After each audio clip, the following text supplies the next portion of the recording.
बिल्किस बहन को बार बार सलाम।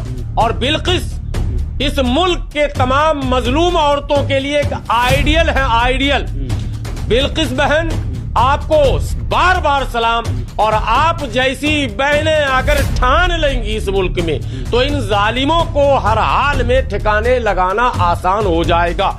बिल्किस बानो केस में सुप्रीम कोर्ट ने गुजरात सरकार का फैसला पलट दिया है और कहा है कि दोषियों को वापस जेल भेजा जाए। इसी पर आज बहस होगी और बात होगी हाफिज गुलाम सरवर साहब से। बहुत बड़ा मुद्दा है बिल्किस बानो का। क्या कहेंगे हाफिज गुलाम सरवर साहब, जिस तरीके से सुप्रीम कोर्ट ने गुजरात सरकार का फैसला पलटा है, इसे कैसे देखते हैं पूरे मामले को? सबसे पहले भारत के उच्चतम न्यायालय के उन न्यायाधीशों को हम सलाम करते हैं जिन्होंने आज गुजरात सरकार के उस अमानवीय कृत्य पर और गैर कानूनी फैसले पर लगाम लगाकर ये पैगाम दिया है कि मुल्क में अभी कानून जिंदा है और कानून के सामने कोई भी ताकत मनमानी नहीं कर सकती। जो कुछ 2002 में हुआ और उसके बाद लगातार जो कुछ भी हुआ, केंद्र की सरकारों ने उस वक्त कोई ऐसी पैरवी नहीं की और गुजरात सरकार मनमानी करती रही। गुजरात सरकार सिर्फ 2002 में जो हुआ वो नंगा नाच नहीं हुआ। अब तक जब इंसाफ की लड़ाई के लिए लोग दर दर भटक रहे थे तब भी गुजरात की सरकार मुजरिमों को बचाने में लगी हुई थी।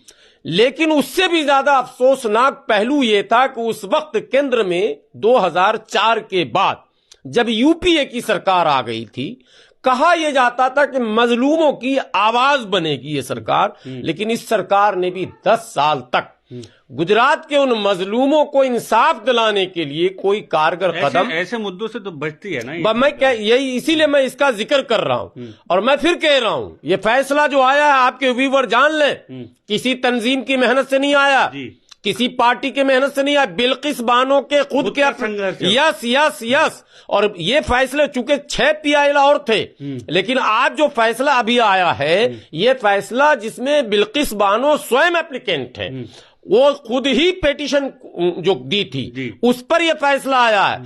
कोई उछल कूद न करे मुल्क में फालतू का। चंदाखोर गिरोह को भी मैं कह रहा हूं सही इंसाफ की लड़ाई और कैसे लड़ाई जीती जाएगी, कैसे लड़ी जाएगी और कैसे जीती जाएगी, ये रास्ता हमारे लोगों में से कम लोगों को पता है। हंगामा ज्यादा करना है, चंदा ज्यादा करना है, अपने आप को मसीहा साबित करने में ज्यादा वक्त लगाना है, लेकिन काम कम करना है। साथ में जहां सरकार बेईमानी कर रही है वहीं हमारे लोग भी इंसाफ और ईमानदारी से काम नहीं कर पा रहे हैं। बिल्किस बानो के इस रोल को तो अच्छा बिल्किस बहन को बार बार सलाम। और बिल्किस इस मुल्क के तमाम मजलूम औरतों के लिए एक आइडियल है, आइडियल। बिल्किस बहन आपको बार बार सलाम।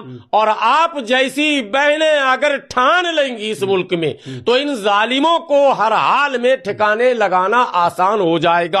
अगर बिल्किस बानो अड़ती नहीं, डर जाती, अगर बिल्किस बानो किसी के दबाव में आ जाती, अगर बिल्किस बानो इंसाफ की लड़ाई में अपने आप को असहाय महसूस करती तो आज ये फैसला नहीं आता।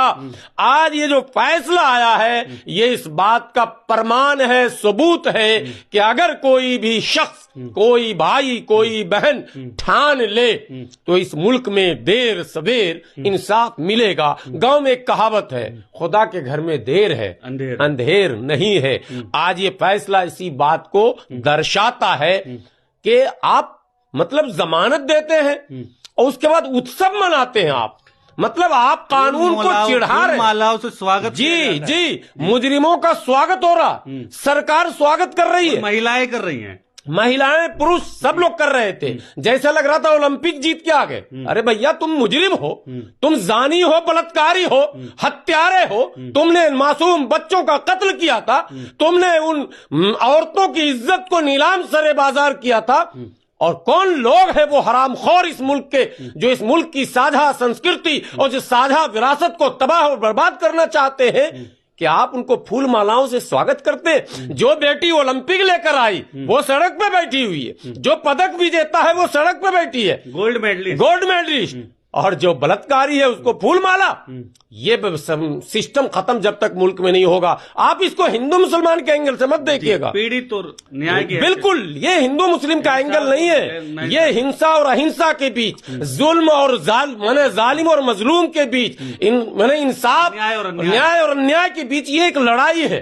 मैं वो बात कर रहा हूँ। ये नहीं कि बिल्किस बानो मुसलमान थी इसलिए मैं नहीं कह रहा हूँ। लेकिन एक सवाल ये है हाफिज गुलाम सरवर साहब, मनोबल जो आत्मविश्वास होता है उसे किस लेवल पे देखते हैं जहां सरकारें खिलाफ हो, देश की एक बड़ी आबादी खिलाफ हो और मतलब फैसले भी खिलाफ जा रहे हो, घर तक छोड़ना पड़ रहा है। मैं आपको यही तो कह रहा हूं, जहां साक्षी मलिक और फोगाट की बात होती है मैं उसको भी सैल्यूट करता हूं, वो तो पदक विजेता है। लेकिन बिल्किस बानो ने इस मुल्क में महिलाओं को एक बहुत बड़ा संदेश दिया है कि विपरीत परिस्थितियों में भी हालात चाहे जैसे हो, अगर आपने अपने इंसाफ की लड़ाई के लिए कमर कस लिया तो इंशाअल्लाह देर सवेर आपको इंसाफ मिलेगा। वो आज इंसाफ मिला है। वो सारे जालिम जेल की सलाखों में अब जाएंगे और हम लोग उनको निगाह से देखेंगे, पूरे भारत के लोग देखेंगे।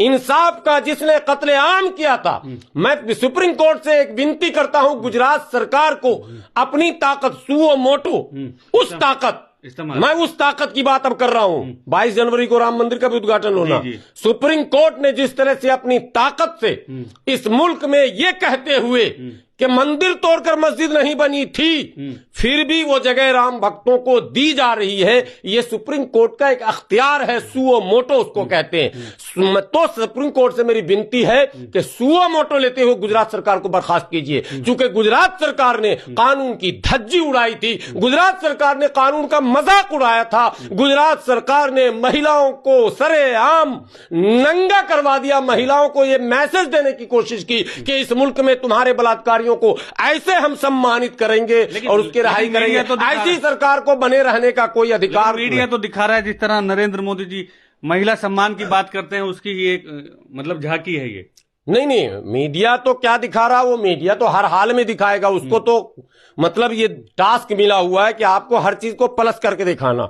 मेरा मामला अभी इस वक्त नरेंद्र मोदी से मैं कुछ बोल ही नहीं रहा हूं। मोदी जी, अगर मोदी जी भी नैतिकता की बात करते हैं तो गुजरात सरकार को बर्खास्त करना चाहिए। लेकिन इस फैसले में कहीं ना कहीं अमित शाह जी, मोदी जी तो थे ही साथ, वरना गुजरात सरकार की ये हिम्मत कि वो जो है इतना बड़ा फैसला ले ले, आजीवन कारावास जिसको मिला हुआ हो, सजा अभी पूरी न हुई हो, उसे आप रिहा कर रहे हैं। अरे चोर दरवाजे से भेज देते, पिछली गली से निकाल देते। इतनी हिम्मत आपकी, भारत में संविधान रहते हुए, कानून रहते हुए, अदालत रहते हुए, न्यायालय रहते हुए आप उसको सड़कों पर ला रहे, जुलूस निकाल रहे, गुलदस्ता पेश कर रहे हैं, शाल ओढ़ा रहे हैं, नारे लगा रहे हैं और एक कम्युनिटी को चिढ़ा रहे हैं। कम्युनिटी को आपने नहीं चिढ़ाया, आपने कानून को चिढ़ाया था। कम्युनिटी को आपने नहीं चिढ़ाया, आपने संविधान को चिढ़ाया था। और अप्रत्यक्ष रूप से आपने ये कहा कि संविधान अपनी जगह है और ताकत सत्ता की अपनी जगह है। लेकिन आज सुप्रीम कोर्ट ने बताया नहीं, सत्ता की ताकत से बड़ी ताकत है कानून की ताकत। वो आज मैं फिर सुप्रीम कोर्ट के उन जजों को, विशेषकर जिस महिला जज ने ये निर्णय दिया है, मैं उन्हें बधाई करता हूं, जो आने वाले दिनों में चीफ जस्टिस भी बनने जा रही है। बहुत जल्द वो देश की चीफ जस्टिस बने। लेकिन गुलाम सरवर साहब, आपने देखा होगा बिल्किस बानो के जब इन कैद मतलब दोषियों को रिहा कर दिया गया तो बहुत सारे बड़े नेता भी इस पर बात करने से बच रहे थे। गुजरात चुनाव में मनीष सिसोदिया का बयान शायद आपको याद हो कि उन्होंने कह दिया था हम विकास की बात करते हैं, इन सब मुद्दों पे हम नहीं, अब नहीं करेंगे ना इन सब मुद्दों पे। अभी उस पर बाद में मैं बात करूंगा। मैं तो कल प्रेस कॉन्फ्रेंस भी करूंगा। अभी जो राज्यसभा की सीटें तो खाली हुई हैं तीनों पर फिर ये ब्राह्मण को भेज रहा। भारत, दिल्ली का पागल मुसलमान, दिल्ली का पागल दलित, बेवकूफ मुसलमान इसको वोट देता है। भाई हम वोट क्यों देते हैं? जब 3 सीट राज्यसभा का था, तीनों सीट तुमने पहले भी बनिया ब्रह्म ठाकुर को दिया, फिर दोबारा बनिया ठाकुर को ही अगर दोगे तो मुसलमान सिर्फ तुम्हारा वोटर बना रहेगा। इसलिए मुसलमानों और दलितों को इस पर भी गौर करना है कि दिल्ली की सरकार, जो आपने मनीष सिसोदिया का नाम लिया, जेल में है, अभी 10-20 साल और जेल में रहेंगे, सरकार और आगे नहीं बनने जा रही है, ये भी आप जान लीजिए। लेकिन जो लोग मजलूमों की हिमायत में आवाज बुलंद करने से कतराएंगे वो किसी न किसी बहाने से जेल जाएंगे। मनीष सिसोदिया भी गए, कांग्रेस के 10-20 नेता भी जाएंगे। गुजरात के कांग्रेस के नेताओं ने भी इस मुद्दे पर कभी कोई धरना, प्रदर्शन, आंदोलन और आवाज नहीं उठाई है। पूरे दिन देश के जो सामाजिक कार्यकर्ता उन्होंने कितने साल हो गए, 21 साल 22 साल का संघर्ष है भाई, एक दिन का नहीं। इंसान मर जाता, कितने मर गए।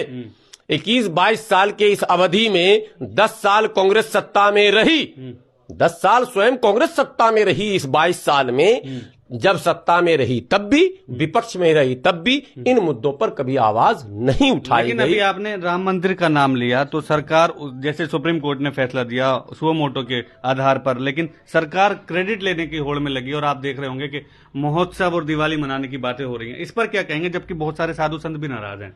नहीं, साधु संत नाराज है तो कांग्रेस को चाहिए साधु संतों से बात करना। कांग्रेस को चाहिए ये समझाना कि भैया ये जो कुछ हो रहा है ये तो हमने किया था। 22-23 दिसंबर 1949 को बाबरी मस्जिद में मूर्ति तो हमने रखवाई थी और मूर्ति रखवाकर ताला हमने लगवाया था।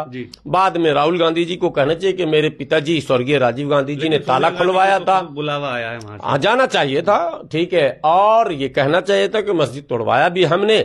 और ये जो आज आप देख रहे हैं भव्य राम मंदिर का निर्माण, ये मेरे त्याग और तपस्या का ये परिणाम है, वरना मोदी जी तो कुछ भी नहीं कर रहे। तो आप जब अपना क्रेडिट स्वयं नहीं लेंगे तो मोदी जी तो राजनीति, सब पॉलिटिकल पार्टी राजनीति कर रहे थे, मोदी जी भी कर रहे हैं, तो मोदी जी अपना उद्घाटन कर रहे हैं। भाव मुंह देखो, आप बोलना पड़ेगा कांग्रेस को, और उन तमाम शंकराचार्य से कांग्रेस को मिलना चाहिए जाकर। लेकिन अभी आप कह रहे हैं कि राम मंदिर फैसले पर भी सुप्रीम कोर्ट को पुनर्विचार करना चाहिए, तो नहीं, सुप्रीम कोर्ट ने जिस ताकत का इस्तेमाल उस वक्त किया, तो सुप्रीम कोर्ट को बार बार ये कहना चाहिए कि भैया अब आगे तुम लोग जो फिर मंदिर मस्जिद कर रहे हो ये गलत है।